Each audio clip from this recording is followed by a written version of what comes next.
que não quer se identificar, isso eu recebi no meu e-mail pessoal.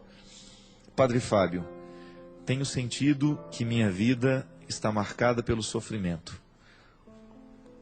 Tudo que faço, tudo que vivo, observo que está fortemente marcado pela dor. Como posso me livrar de tudo isso, Padre? Minha filha, primeira coisa que nós precisamos identificar, que há espécies e formas de sofrimento, né? Vamos dar um exemplo. Quando você sofre uma dor, você está com uma pedra no rim, que é uma das piores dores que tem, né? Se você tem uma pedra no rim, você tem um sofrimento concreto, real. É o seu corpo que padece. E aí você corre atrás de todos os recursos da medicina para aliviar aquele órgão que está sofrendo. Aliás, sentir dor tem que ser para nós um motivo para ir ao médico. Nunca de tomar um analgésico. Às vezes a gente resolve a dor com analgésico. Isso é, o organismo está mostrando para você que alguma coisa está errada, e é bom que a gente sinta dor, porque a dor é a manifestação daquilo que não está bem. No momento em que a dor é manifestada, nós temos uma espécie de sofrimento. E aí a gente sofre até o momento em que aquela dor é saciada, é sanada.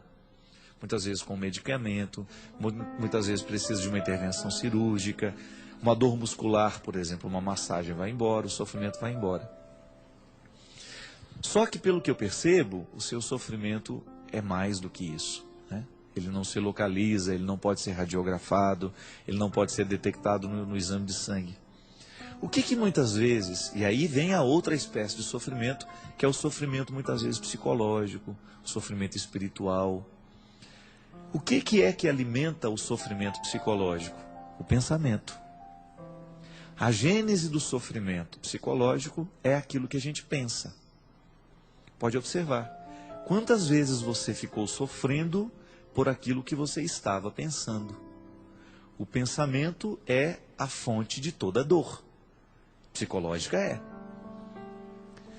E muitas vezes você tem o pensamento atingindo o seu corpo por causa da força que ele tem. Se você tem ansiedade, você vai fazer um discurso e você está pensando no medo que aquele discurso lhe traz. E você permite que aquele medo lhe domine. Isso é, você alimentou o pensamento. Eu estou com medo. Você está alimentando o medo através do seu pensamento. Você começa a ter dor de barriga. Não é assim? Você começa a ter dor nas pernas, você começa a ter dor nas costas, porque você vai ficando tenso, você joga toda a sua atenção no pescoço, enfim. O pensamento atingiu o seu corpo. Muitas vezes o que acontece conosco é isso. Pode observar que boa parte dos sofrimentos que nós temos, eles são frutos dos nossos pensamentos. Descubra se aquilo que você está alimentando hoje, no seu pensamento, se isso te alegra ou se isso lhe traz preocupação, se isso lhe infelicita. E você vai saber se você vai sofrer mais tarde ou não. Porque aquilo que nós escolhemos pensar hoje é tão determinante sobre nós, é tão determinante, que a gente acaba se transformando naquilo que a gente pensa. É isso aqui que comanda, minha gente. Se você acordar amanhã acreditando que você é incapaz, que você não vai dar conta de nada, que você é um nada nessa vida, você realmente tem todas as chances de se transformar um nada nessa vida, porque você será influenciado por aquilo que você pensa de você. O pensamento é tão sério, é tão determinante sobre nós, que aquilo que a gente escolhe pensar é aquilo que naturalmente a gente vai ser por consequência. Eu até penso, e digo isso muitas vezes, nós nos ocupamos demais do que os outros estão pensando a nosso respeito. Você já deve ter passado muito tempo da sua vida preocupado com o que os outros estavam pensando de você. Você gerou sofrimento, porque você ocupou o seu pensamento daquilo que os outros pensam de você, mesmo que não seja verdade. Você colocou o seu pensamento a respeito da fofoca que o outro fez. Você começou a sofrer por uma coisa que nem é verdade. O outro fez uma fofoca de você, você se ocupou do que o outro disse e passou a só pensar nisso. Por que ele falou aquilo? Mas ele não tinha o direito de ter falado. Está vendo? Você está sofrendo. O que é você resolver o mal pela raiz? É como você arrancar a pedra do rim. Eu não vou dar atenção a esse pensamento, a isso que ela falou, porque isso que ela falou não é verdade. Eu não sou o que ela está dizendo. Então você elimina o poder daquele comentário sobre você. Você purifica o seu pensamento. Naturalmente você deixa de sofrer por aquilo que estava te fazendo sofrer. Você ocupa a sua mente de uma coisa boa. Você vai se recordar daquilo que você sabe de bom a seu respeito. Aí você neutraliza o poder daquele comentário ruim. Por exemplo, quando você se ocupa do que o outro está pensando de você, geralmente você se esquece do que você sabe a seu respeito. O outro pensa sobre você, acaba dominando seu pensamento. Pronto, aqui que está. Não é o que o outro pensa sobre você que tem que ser determinante. É o que você pensa de você mesmo. E aí, muitos sofrimentos nascem daquilo que eu penso sobre mim. Se eu me acho um incapaz, porque alguém um dia me disse isso e eu acolhi, se eu me acho uma pessoa ruim, se eu me acho uma pessoa feia, eu dificilmente vou ter condições de superar isso que eu acho de mim, porque eu estou alimentando este pensamento.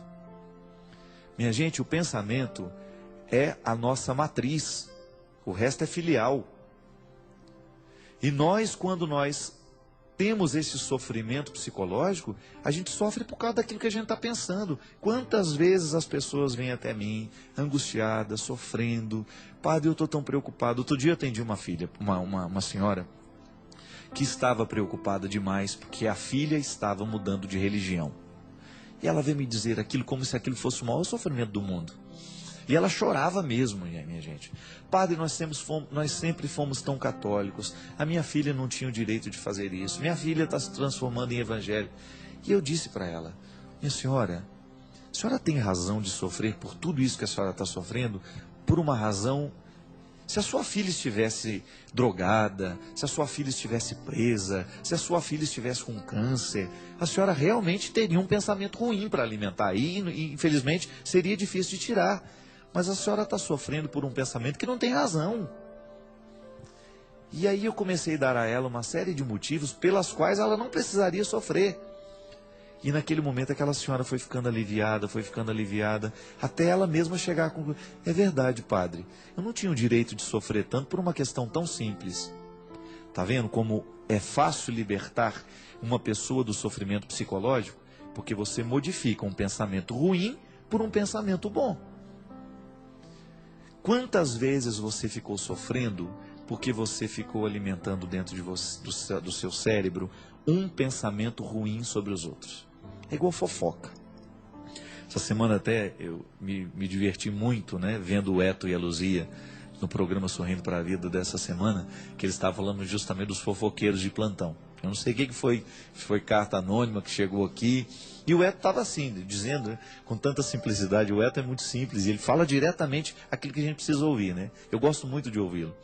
E ele estava dizendo, se tem uma coisa que me irrita numa pessoa, é esse negócio. Falaram, comentaram. Esse sujeito já é indeterminado, não é? Eu estou errado, língua portuguesa, não é isso? Falaram, disseram, sujeito indeterminado. Você não tem nem como prestar atenção nisso.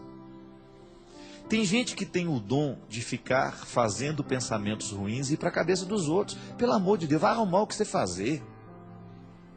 Se você não tem muita coisa para dizer a meu respeito, fica calado, é melhor. Você tem todo o direito de não gostar de mim, você tem todo o direito de não gostar do outro, mas você não tem o direito de inventar histórias dele. Você não tem o direito de transformar o outro naquilo que você imaginou dele. Eu sempre digo, minha gente, que nós que somos públicos, a gente sofre por duas razões. Ou as pessoas imaginam que nós somos melhores do que nós somos, ou elas imaginam que a gente é pior do que a gente já é. Dos dois jeitos é ruim. É ruim ser imaginado muito bom, mas é também ruim ser imaginado muito ruim. Eu não sou tão ruim assim como alguns falam. E também não sou tão bom assim como alguns falam. Eu quero apenas o direito de ser o que eu sou, de ter os meus limites e de lutar contra eles. Mas agora, no momento em que o outro começa a fazer uma fofoca de você, começa a fazer um comentário maldoso ao seu respeito, você tem que escolher. se você vai querer alimentar esse pensamento dentro do seu coração ou não. E o sofrimento psicológico, minha filha, talvez você esteja neste aspecto, sofrendo aí. Começa a prestar atenção nos pensamentos que você leva para a cama, antes de dormir. Sobre o que você fica pensando? Tem gente que vai para a cama e fica pensando, ah, meu Deus, aquela prestação, será que eu vou ter dinheiro para pagar? Você vai trabalhar agora? Não vai. Então dorme, para você trabalhar direito amanhã. O dinheiro vai vir se você dormir na hora certa, se você tiver com saúde para trabalhar. Agora, se você ficar trazendo para sua cabeça o pensamento errado, aí dificilmente você vai ter saúde para depois. Tem o ciumento. O ciumento é aquele que sofre com o pensamento que tem. Será que ele está falando a verdade para mim mesmo? Será que ele foi lá onde ele falou que foi? Quem escolhe ter ciúme, escolhe viver um inferno. Porque fica fazendo a opção de ter pensamentos de desconfiança o tempo todo na cabeça. Pelo amor de Deus, você não vai levar para sua cama.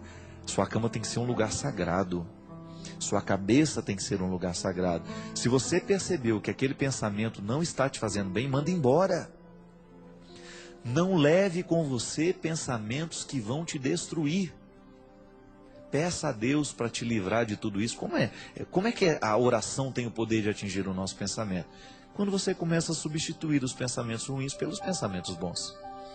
Gente, isso é igual educação de criança. Por isso que eu sempre digo, olha, desde pequeno eduque o seu filho para o esporte, eduque o seu filho para as artes, mande seu filho aprender um instrumento musical, mesmo que ele não tenha muito jeito, desenvolva nele essa sensibilidade musical, faça ele descobrir um esporte que ele gosta, por quê? Mente sã, corpo são. Você vai começar a ocupar a cabeça do seu filho com pensamentos bons. O esporte traz um monte de pensamentos bons. A música, a literatura, o teatro, a poesia, trazem uma série de bons pensamentos para nós. E aí, os pensamentos ruins não vão ter espaço dentro de nós. Você vai fazendo aquela experiência de sofrer menos à medida em que você pensa com mais inteligência.